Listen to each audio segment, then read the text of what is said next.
Good morning, all.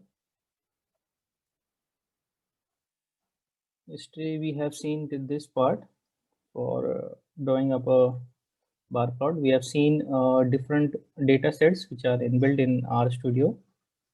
That is iris. Then we have seen air passengers, right? And VA debts, right? So there are a few more as per we move towards our different plots and charts. We'll be seeing those, right? So we'll see next is the box plot. So box plot shows us 5 statistically significant numbers, right?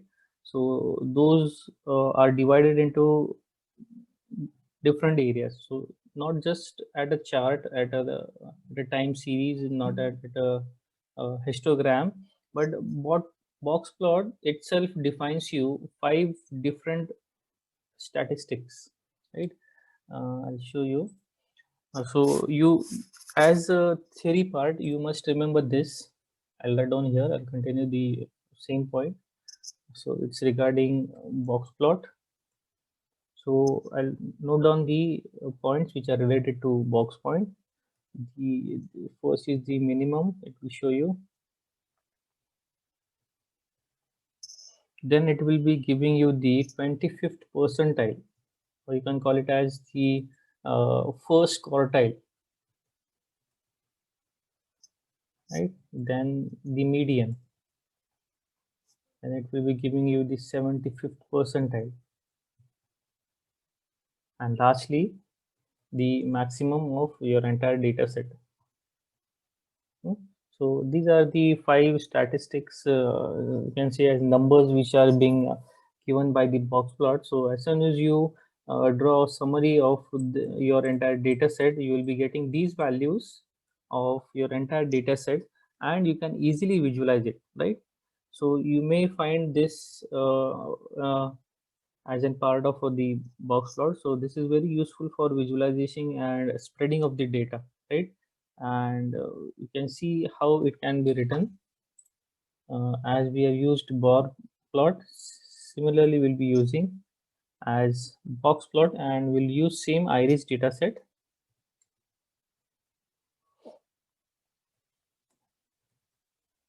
We'll go for petal length and species.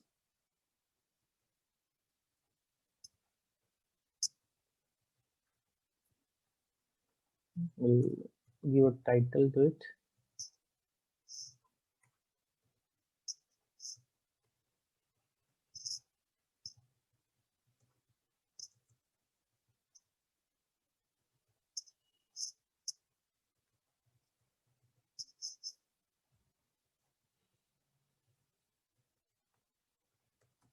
Then for the y-axis,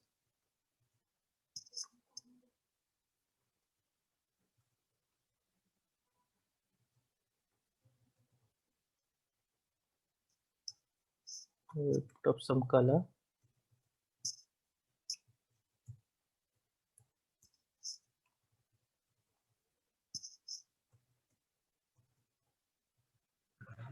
And a border. Okay, and now execute this. Okay. So this is the chart how it looks like. So you are having a color, you are having a border, and this dots, what I told you in the last one, we had a very clear data set, right? So this iris data set is having a very large number of rows and columns. So here we will be seeing an outlier, right? So this is how you define your range. This is your first quartile, this is your median, or you can call it as the intermediate quartile range, that is IQR, right? And this you can call it as your outliers. This point you can see here, it is divided into 3 different categories. We have 3 different kinds of flowers of iris, that is setosa, versicolor, and virginica, right? So for all 3 different categories, it's showing there. Now this is a single graph, right? We need to if we want to make up a layout, what command we used initially was bar, then rows, right? And we need to combine it. So we'll use C. We'll use 4 graphs, 2 by 2. Matrix would be layout grid would be sufficient. Okay? So I'll load this. First, I need to clear this because this will be adding in our existing graphs. Then I'll clear that area, load this into memory. Now layout is fixed. That will be 2 by 2, right? So we'll plot some graphs.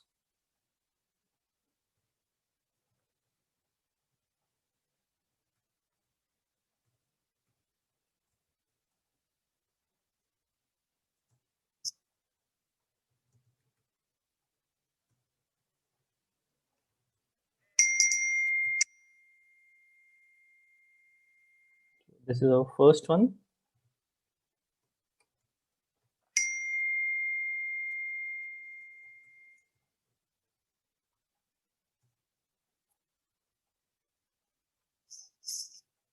We'll add one more feature.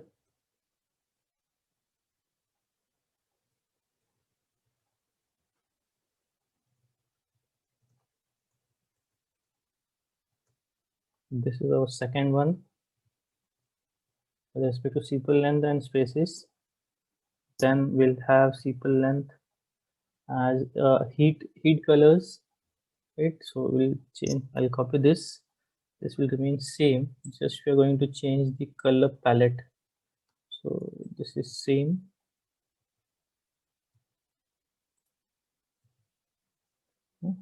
X and Y will remain same. Color equal to heat dot colors. And how many colors you're defining? 3. So here you can see there's a gradient color change in your 3 different categories: red, orange, and yellow. Now we have one more. We are having 4 graphs.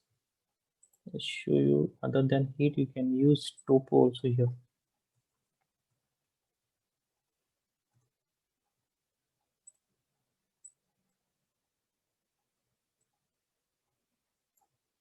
Okay, so you remember these functions what we are using in the visualization part, right? And how we define its x-axis, y-axis, what are the different color palettes, what are the function used, how to extract rows, columns, if I'm going for arrays, matrices, how I need to access a particular element from that entire data set, right?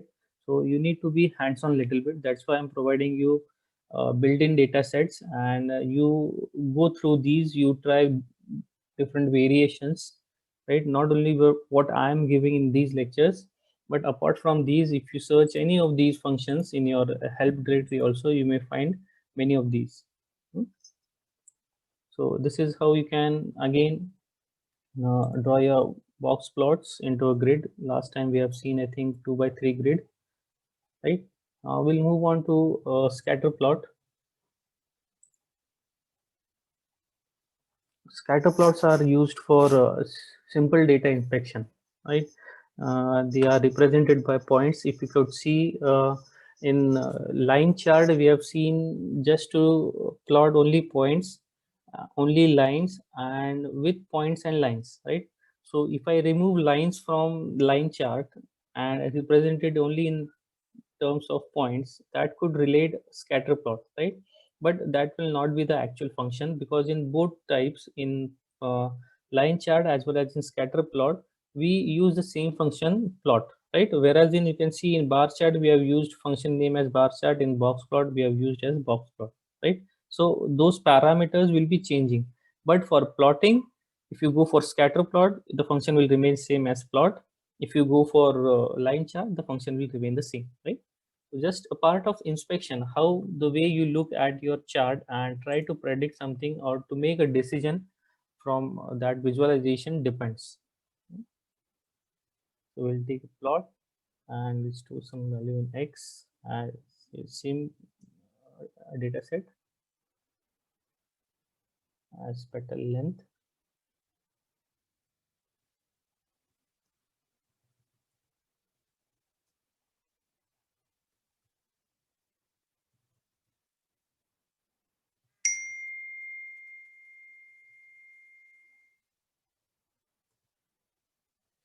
I need to remove this.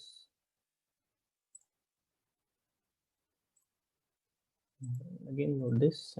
So this is, you can now you can easily analyze. You are able to see three different categories, right, of iris data set. We already have that three categories. So you can see here we are having this points of bunch over here one side.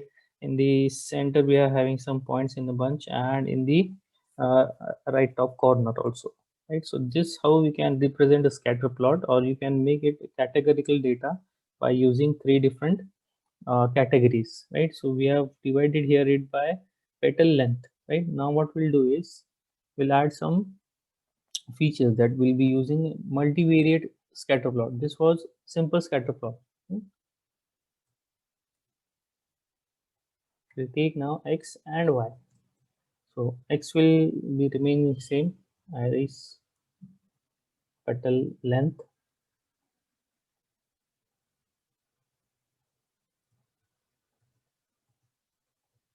We'll take species.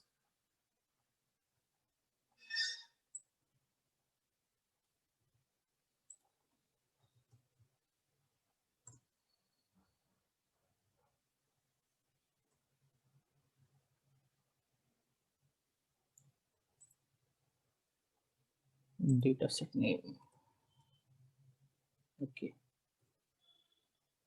See here. Now you can see the first category with respect to length to species, second category, and third category of different species. Right? So multivariates are very essential nowadays, because for real-time examples, you may not find that there would be any simple plotting. So multiple features are always there. This involves you making of two or more measurements, right, of per individuals. Right now we are having a three species with respect to their petal length. Right, so we can divide one of the feature of three different species of iris flower, right? It's very simple for plotting. You can also plot this in pie chart if you want to. Table, data set name,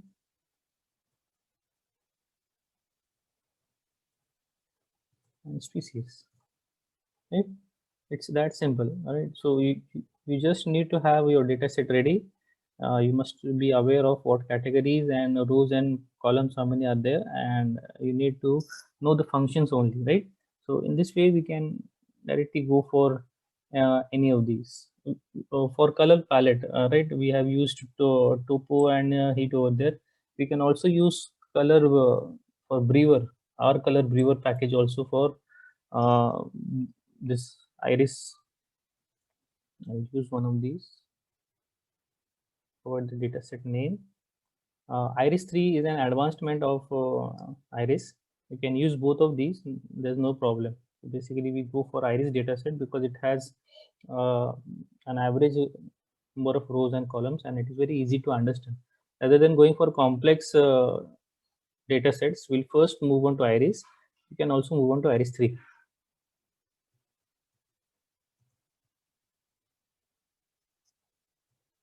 We use function tal.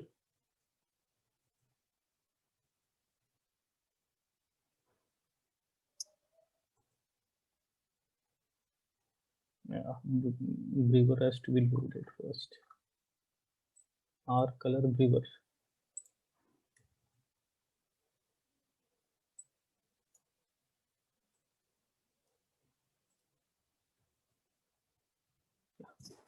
See, now you're having an entire grid with respect to all your features which are being present in iris dataset.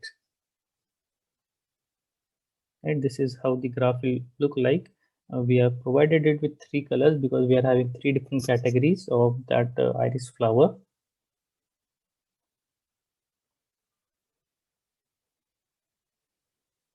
Okay, so there's one single line. You need to plot it, provide the color palette, right, divided into three different categories, right? We have three good categories. So at this moment you can decide that if you're having a very good data, because Iris is one of the most famous you can say data set used for study purposes, because it is having that person Anderson has contributed his entire work to this community of data sets. If you want any of these data sets externally, right, you can use Google data sets, right? You go to any browser rather than going for Kaggle. If they are paid somewhere, you have Kaggle website from where you can download these data sets, or a simple and more efficient way, you can directly type in as Google datasets. You'll be getting a new homepage for only searching the datasets from any part of the world, and you'll be getting downloadable files, so you can have that copy of your dataset onto your machine rather than just importing it from some website, right? So you can have that copy on your machine, so it will be easy to um, make you understand how many rows and columns are there and how your data can be represented. Okay, now there are some advanced packages and some plotting techniques. We have hex binning, that is represented in terms of as in a hexagon diamond shaped representation. Then we have mosaic plots, so according to the rows and columns representation it will be showing. Then we have heat map, right? And we can also use maps here also, right? So what I'll do is we're having less time. I need to convey one more thing to you. What we'll do is we'll go for first visualization of mapping, right? So here in this part, instead of plots, you're seeing whatever we saw as an visualization we saw in plots over here, right? Now we'll be seeing maps in viewer, right? So we'll be showing that this is the view what we are going to see for maps, right?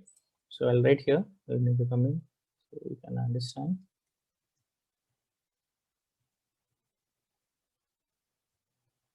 This is map visualization.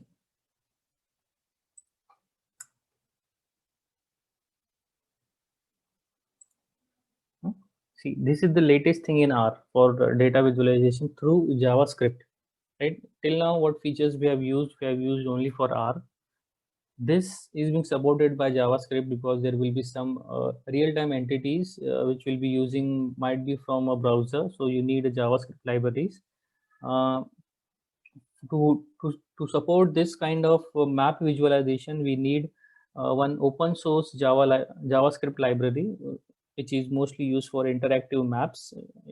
You can double click on that map, you can zoom in, zoom out, you can place a pop-up so that you can know that on which pinpoint location you are moving your cursor, hovering your cursor.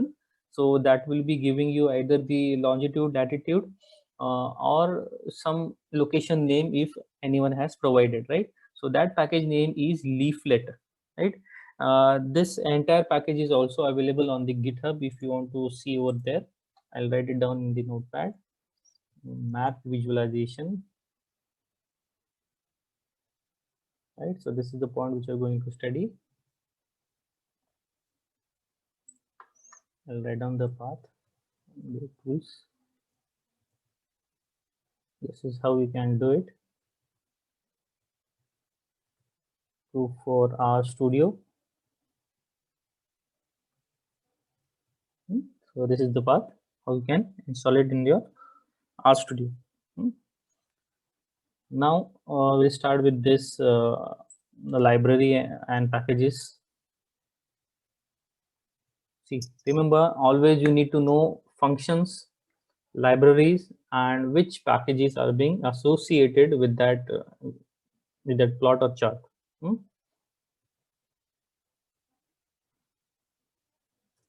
So this is the library we are going to use. I'll load it. As I have already installed on my machine, you'll be using for the first time, right? So this includes leaflet inside it, but for cross-checking, what you do is type this into your console or editor and you load it. If it is loaded, it won't take any much time. Otherwise, you need to restart your RStudio because those are external libraries. I have loaded already. I'll just check once. Yeah, it is now there. Those who do not have, use install.packages and they can install it. Now what we'll do is we'll store that information. We'll use some default locations and store it into M. Leaflet function. Right, this is to add the parameters. These are the tiles used for map.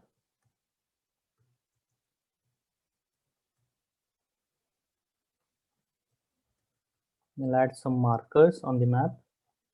Right, so for markers, this is the main one that you need to specify what location you want to pinpoint.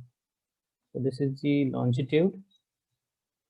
You can check this on Google for a specific location. You can give a location name and ask for its longitude and latitude. It will be giving you these values in these terms.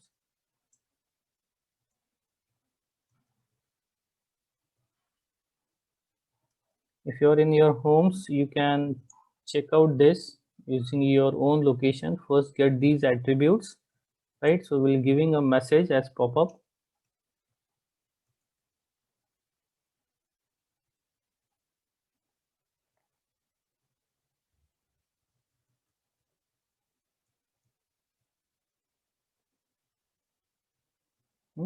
And then we'll print M. So I'll load this first. It takes a little bit time because you need to find this longitude and latitudes and then print it. See here in the viewer part, you can see now it will be not appearing into your plots area. It will be in the viewer area. You can see here this location of this longitude and latitude you can see over here, right?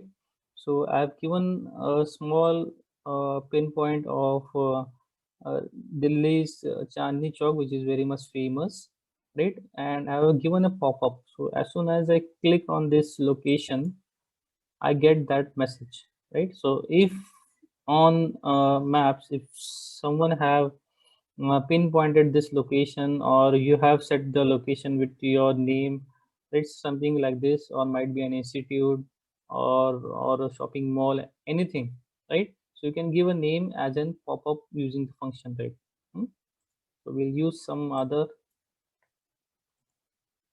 I'll copy this because the code will remain same. Just the longitude and latitude will be changing, right? So let's try for Walchand College. It is the same latitude and longitude will change. I have taken it from Google. 16.8457.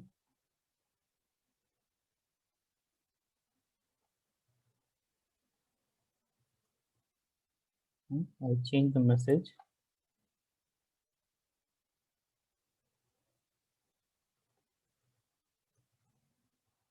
For every new location, it takes a little bit time to buffer. First, we'll load it.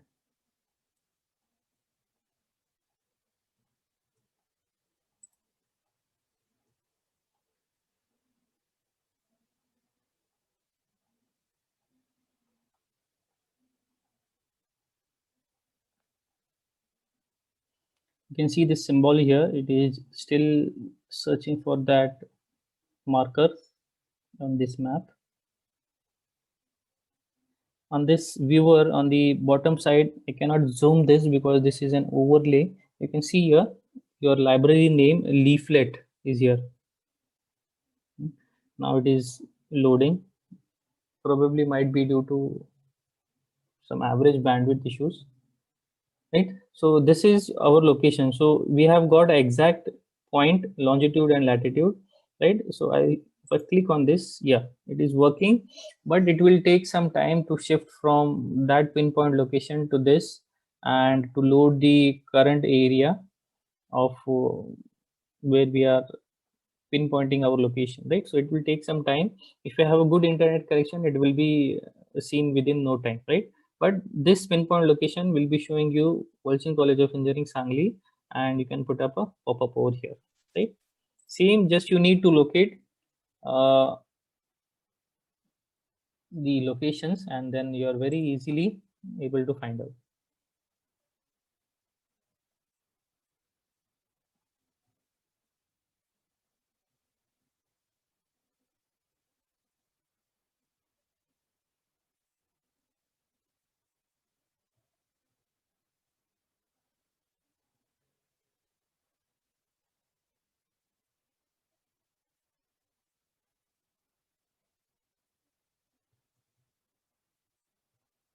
Now you can search this on your own. You can find out what this location is, right? I'm giving you these coordinates. You find it on your own. You can search in this way. Okay. So we are having three more graphs as we have completed this map visualization. We are having heat map, mosaic plot, and hex binning. Right, and we have one more very important point as lattice library, right? So that is one of the famous libraries. We'll be seeing that if time persists tomorrow. And I'll stop screen share first.